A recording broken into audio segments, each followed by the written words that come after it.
इस ढंग की भाषा कभी हम लोग कोई अगर हॉस्टल में भी प्रयोग करता था तो चुपके से करता था ऐसे शब्दों का प्रयोग। क्या बात कर रहे हैं? लेकिन बच्चों की क्या गलती, उन्होंने किससे सीखा है? ये कांग्रेस वाले 10-12 साल से तो गालियां ही बक रहे हैं ना। प्रधानमंत्री जी की मां को गाली देना, अभी बिहार के चुनाव में शुद्ध गाली दी गई और उसके बाद कोई कार्रवाई नहीं की गई। अच्छा, बच्चे यकीनन उनकी ओर से जो गाली दी गई है जितनी गंदी और भद्दी, हम उसको टीवी पर भी नहीं दिखा सकते। प्रधानमंत्री ने अगर बड़ा दिल दिखाते हुए माफ किया, भले उनकी माँ को गाली दी गई उन लोगों की ओर से गंदी गंदी, तो इसका तो वेलकम किया जाना चाहिए ना। यही है वो मैम साहब जिनके बारे में तुम बात कर रहे थे। हम जो गाली दे रहे थे उनका पक्ष नहीं ले रहे, लेकिन लाखों लोग गाली नहीं दे रहे, 2-4-10 लोग गाली दे रहे हैं। एक मछली तालाब को गंदा कर देती है, ये तो एक मछली के लिए पूरा देश बर्बाद नहीं कर पूरा देंगे देश आप। बर्बाद नहीं, लेकिन गालीबाज बच्चों को सुधारना तो हमारा ही धर्म है, उनको सुधारना तो पड़ेगा, उनको ऐसे खुला सड़क पर नहीं छोड़ा जा सकता। शक्ल देखो कितनी भोली है, लेकिन अंदर से लोमड़ी है। चित्रा जी, जो बात आपने कही है, एक मछली पूरे तालाब को गंदा कर देती, एक गलत नेता ने पूरे देश को बर्बाद कर दिया। देश की सीमाएं बर्बाद, देश में महंगाई आ गई, अर्थव्यवस्था ध्वस्त हो गई, रोजगार है नहीं, शिक्षा को बेच दिया, मंदिर को लुटवा दिया। मुझे क्रेडिट नहीं चाहिए। जाति धर्म पर भाषण देने वाला आदमी, एक गलत नेता ने पूरे देश को बर्बाद कर दिया। बलात्कारियों के नाम पर चुप्पी, मंदिर के लूटने के नाम पर चुप्पी।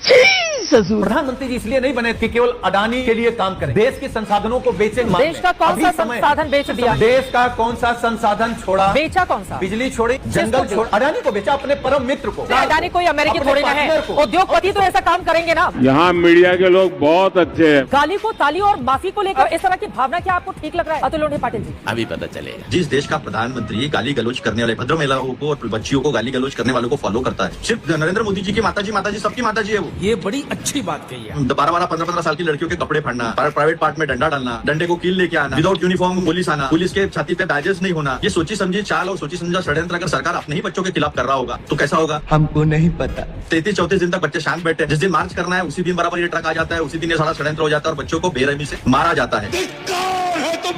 जिस दिन इस देश के नए संसद का उद्घाटन था, क्या क्या बोला, भड़वे कटवे। तो क्या हुआ, उनका टिकट काट दिया गया ना? टिकट काटना वगैरह वो कोई बड़ी बात नहीं है। अब तो सजा तो इसी रूप में मिली। अरे चित्रा जी सुनिए ना, चित्रा जी किसको कहा था देश की विधवा, किसको कहा था जर्सी गाय? हमको कुछ नहीं पता। और क्या डांस गर्ल, बार गर्ल, ये इनके आईटी सेल से चलता है। सोनिया जी के लिए वो अमानी है क्या हमारे लिए? सबसे पहले इस देश के प्रधानमंत्री ने खुद सुधरना चाहिए। आग लगा दी, आग लगा दी, आग लगा दी। प्रधानमंत्री मोदी को भी सोचना चाहिए था 2014 से वो जिन अब्यूजर्स को, जिन ट्रोल्स को, जो महिलाओं के डीएम्स में और रिप्लाईज में बद्दी गालियां देते हैं, चित्रा जी आपकी आंखें फट जाएंगी और कान लाल हो जाएंगे अगर आप वो गालियां पढ़ लें। उनको फॉलो करते हैं तो क्या मैसेज देते हैं? तुम्हें शर्म है कुछ? संगीत रागी जी हमारे साथ बैठे हैं जो बीजेपी के सपोर्टर हैं, वो कैसी भाषा बोलते हैं महिलाओं के लिए? 2 कौड़ी की औरत। शर्म की बात। आपने ये गलत कहा कि रमेश भिदुड़ी जी की टिकट कट गई, ऐसा कुछ नहीं हुआ। उनको दिल्ली चुनाव लड़ाया गया था, वो हार गए थे। सीएम किसको बनाते हैं? रेखा गुप्ता। रेखा गुप्ता की भाषा देखिए आपने अरविंद केजरीवाल जी के लिए। ऐसा बोला है कि अब तुम्हारी माँ की कोख में तुम्हें वापस भेज देंगे और गंदी गंदी गालियां निकाली है, माइक तोड़ती है वो हाउस में, उनको मुख्यमंत्री बना दिया। देश संकट में है। रिद्धिमा शर्मा करके एक लड़की है, सनातनी बोलती है अपने आप को, उसको बीजेपी कितना प्रमोट कर रही है आपको पता है? गांधी जी के लिए उसने क्या क्या बोला है? जब बार बार गाली देने वाले को हमारे प्रधानमंत्री प्रमोट कर रहे हैं, फॉलो कर रहे हैं, तो क्या सीखेगी यंगर जनरेशन?